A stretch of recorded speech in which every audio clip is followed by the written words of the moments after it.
O Belino Júnior, presidente municipal do PPS. Doutor, me diga uma coisa.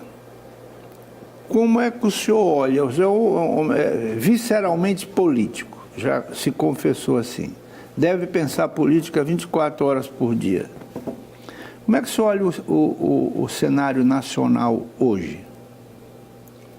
Américo, na verdade, eu vou fazer assim uma pequena, se você me permite, correção.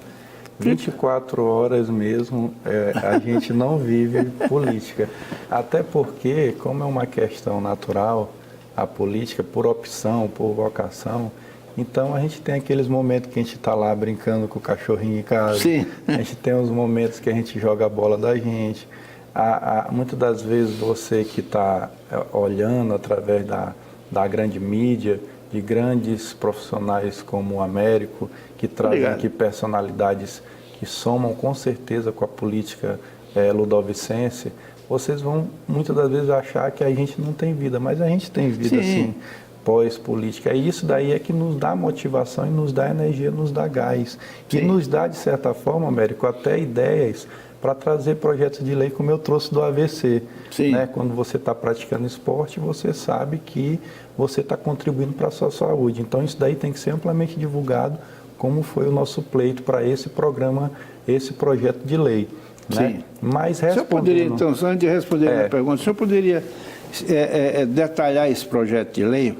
Esse projeto de lei, ele traz para que o Executivo faça semanas de conscientização da população do que é o perigo do AVC. O AVC, eu até lhe agradeço essa oportunidade. Fique à vontade. Porque hoje em dia a gente fala de mundo fitness. Antigamente você sabe, você tem mais experiência do que eu, sabe que o tempo de vida, a não ser aquelas pessoas que moravam mais na tranquilidade no interior, que aí tinham uma longevidade maior, mas em praxe nos grandes centros, a gente sabe por causa dessa correria, até dos produtos industrializados e toda essa falta de atividade física, você tinha uma longevidade menor. Então hoje não, hoje se fala do mundo fitness, aonde você tem que praticar esporte, você tem que ter uma alimentação mais adequada, não simplesmente para viver muito, Américo, mas para que você viva com saúde. Qualidade de vida. Qualidade de vida. Então esse projeto ele vem dizer que da importância da boa alimentação, a importância da prática de atividades físicas, né? Isso com certeza vai evitar e vai dar até, de certa forma, uma economia para o poder público, porque a gente sabe que quando você combate a causa no nascedouro, lá na frente, com certeza você vai economizar com a saúde, porque o cidadão vai adoecer menos. Então, esse programa de lei, esse projeto de lei, com certeza com profissionais realmente capacitados, nutricionistas, médicos, vai lá, está dizendo com relação ao AVC que quando ele não causa a morte, ele deixa a outra metade, são dados da Organização Mundial de Saúde, deixa a outra metade com sequelas irreversíveis. Então, você está lhe tratando com vidas, né? Daí a gravidade desse mal que é o AVC. Quando você não tem uma alimentação boa, quando você não tem a práticas de esportes, muitas das vezes você vai ter um prejuízo muito grande sendo pago com a sua própria vida, então, sua saúde. A grande preocupação do projeto é o ser humano. É o ser humano, é a informação que o ser humano precisa ter. E só para esclarecer, eu mesmo estava com a taxa um pouquinho alterada, porque aí você sabe, nós que trabalhamos praticamente diuturnamente, a gente às vezes fica sem tempo, a gente chega muitas das vezes em casa cansado e com pouca motivação de ter uma prática de esporte, até uma alimentação mesmo, que é difícil ter uma alimentação saudável na correria, mas eu procurei me focar e ver que eu, com essas taxas permanecendo com aquele hábito que eu teria, eu ia ter que ir para a medicação, que muitas das vezes é o mais confortável, que o cidadão, infelizmente, é o caminho que segue, né? É ir lá para a medicação para controlar. Então, eu optei por fazer uma mudança de hábitos alimentares, e ter a prática de esportes também. Então, eu achei importante que isso iria, com certeza, contribuir para muitas pessoas, porque eu tenho amigos nutricionistas, eu tenho outros amigos que fizeram essa mudança até antes de mim, de hábitos, e que com certeza estão aí gozando de uma plena saúde, estão mais motivados para trabalhar, né? Então, isso daí é muito importante. E, com certeza, a partir do momento que o cidadão tiver conhecimento, de fato, dos benefícios, eu não tenho dúvida que ele irá se sentir muito melhor e irá contribuir muito mais para a cidade de São Luís. Eu também fiz umas mudanças nos meus hábitos alimentares, mas eu tenho o dia do lixo. O dia que eu me passo por sarrabulho, mocotó, com muita cachaça antes. Esse dia do lixo eu não abro mão. Esse ninguém abre mão, não, né? Os outros 6 eu tranquilamente cumpro. Mas sim, a minha pergunta, como é que se olha o cenário nacional?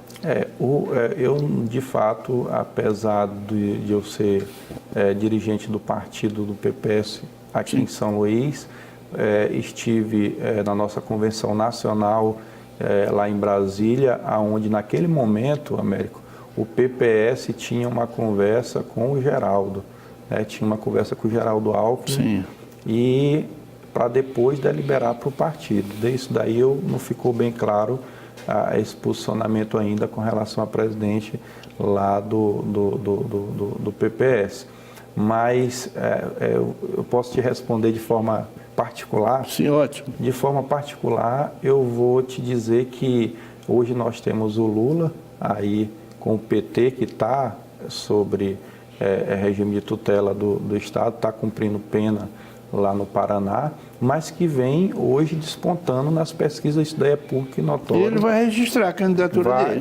Está em iminência de registrar, a gente sabe que, aí eu até passo para a parte um pouco jurídica. Sim. Juridicamente ele tem aí, mais adequadamente em setembro, para estar pleiteando isso, porque tem que passar pelo STJ para depois também então, poder ir para o STF. Então, deixa eu perguntar para o advogado, veja bem. Ele registra a candidatura. Sim. Ele vai criar um rolo. Sim. Porque ele, do jeito que o jogo está, é capaz dele sair na ponta. Sim. E aí, como é que arruma isso juridicamente? A comoção, veja bem, Lula ganha a eleição no voto. A justiça anula, porque ele ficha suja, não sei o que, não sei o que. Você já pensou a comoção popular que isso vai acontecer? Sim, com certeza. Eu até acredito que a comoção popular, o PT já criou, né? Criou desde aquele momento da prisão, lá quando ele foi para o sindicato, lá do metalúrgico, lá em São Paulo, já foi criado tudo isso daí, porque de fato é a única saída jurídica que ele está buscando para poder dizer que é preso político, para poder dizer que ele não praticou crimes, mas infelizmente ou felizmente, né, eu digo assim, infelizmente, porque tem aquele fiel do Lula, eu particularmente não tenho nada contra ele, eu acredito que ele fez grandes projetos, até recentemente na Itália, agora ele foi homenageado, que fez muitas universidades. Eu acredito que o Lula fez muito pelo Brasil. Mas, infelizmente, assim como o vereador Umbelino, hoje ele representa a cidade de São Luís, a autoridade, assim como tem governador, prefeito, a gente não pode estar fora das leis, a gente tem que estar dentro das leis, dentro da legislação, né? Em outros países de primeiro mundo não existe foro privilegiado. Por que foro privilegiado? O que eu acho, eu acho imoral, né? Não existe como cidadão. Isso, porque a nossa Constituição ela diz que todos são iguais perante a lei, né? Se eu for pagar um boleto lá no banco, eu vou para a fila. Se eu for, então tem que ser dessa forma mesmo. Obviamente que a gente tem uma atribuição, a gente tem uma carga maior. É como se fala, muitas das vezes a gente, quando eu já fui trabalhador também, de forma individual, e que a gente trabalha ali, administra a casa da gente, né? Sim. Quando você, de certa forma, se predispõe a ser um representante da população, você vai estar ali cuidando de uma grande casa que é a cidade. Sim. De certa forma, você tem que ter esse foco, você tem que ter essa preocupação. Veja bem, agora o senhor fala em foro privilegiado, agora por ocasião da final da Copa, a presidente da Croácia, ela viajou para lá com dinheiro próprio. Pagou com recurso próprio. Com recurso próprio, foi para o hotel e foi assistir o jogo na arquibancada. Exatamente. Ela em tudo era linda, né?